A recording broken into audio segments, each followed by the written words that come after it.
Bonjour tout le monde, donc je fais une vidéo vite fait sur le cœur et le cerveau. Pour moi, le cœur représente symboliquement le courage et le cerveau représente symboliquement la raison. D'ailleurs, je vais commencer par une citation de Blaise Pascal qui dit le cœur a ses raisons que la raison ignore. Alors c'est le cœur avec un grand C a ses raisons petit r que la raison avec un grand R ignore. Donc c'est très important de mettre les minuscules et les majuscules. Vous allez comprendre pourquoi.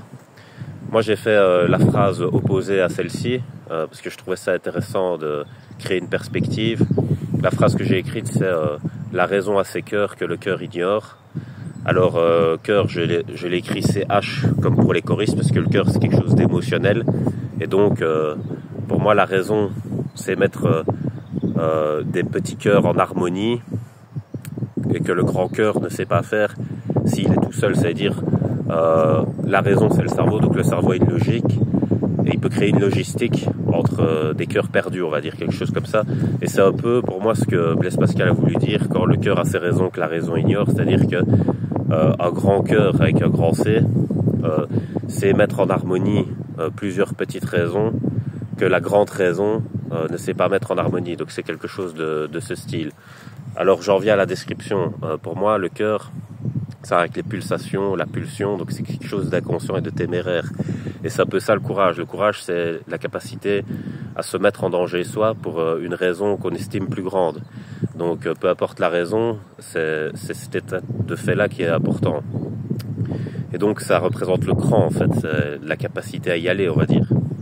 Tandis que le cerveau, la raison, c'est la capacité à analyser, à prendre du recul. Et justement, c'est plus de la préservation. Donc c'est le contraire de la témérité et du cran.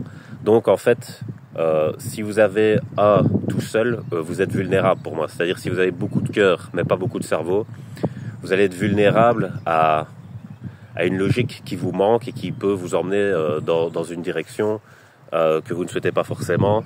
Dans le sens inverse, si vous avez beaucoup de cerveau mais pas beaucoup de cœur, vous pouvez vous faire emmener aussi dans une direction que vous ne voulez pas forcément. Alors pour moi, pour être maître de soi-même entre guillemets et de son destin aussi entre guillemets, il faut être au juste milieu entre les deux. C'est-à-dire qu'il faut avoir autant de cœur que de cerveau.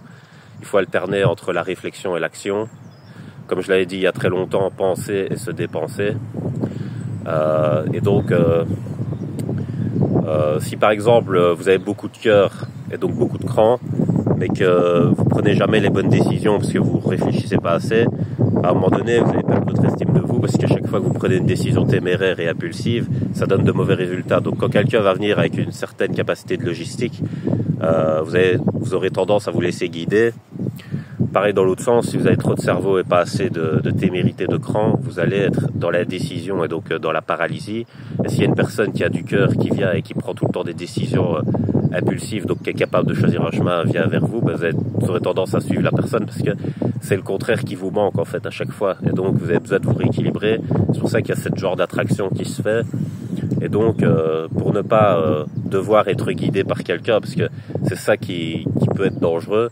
Alors je dis pas que tous les guides, comme en montagne ou ailleurs, quand on fait une expédition ou quoi, sont mauvais, mais ça arrive qu'il y en a qui soient mauvais. Donc si eux ils prennent des décisions à votre place et qu'après vous regrettez, c'est un peu dommage. Donc c'est bien d'avoir justement la perception juste milieu, comme ça, pas de regret quoi, on va dire ça comme ça.